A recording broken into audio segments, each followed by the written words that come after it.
Good yung mga keso. Ititest nga rin itong magas na to sa unit na to.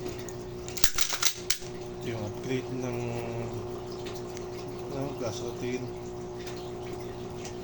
Ito, yung gasket. Ayan natin. Testing, 3, 2, 1. Uy, grabe crispy ah. Ayan dito. Full auto test. Grabe. Galit na galit. Solid. Ito. Lilacs.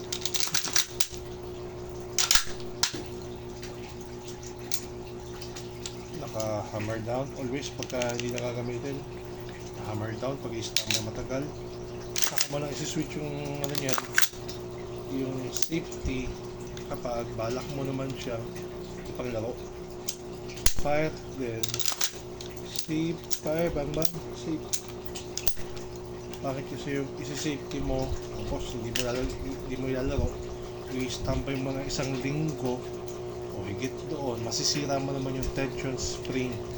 Lagi ko sinasabi, tension spring ang nasira. Pag nasira, dahil hindi siya nakaka-rest yung tension spring, hihina ang palo sa naked valve. So ang tendency, puputok nga siya. Pag birin mo sa una, kinasa mo, ayaw yan. Pangalawang kasa, dahil putok, ayaw pa rin pagpangatlo, doon pala puputok or babawasan pa siya ng green gas bago pumatok.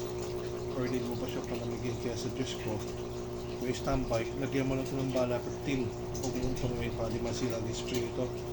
Hindi may stretch, hindi may stress. Ganun din yung hammer dito sa hammer.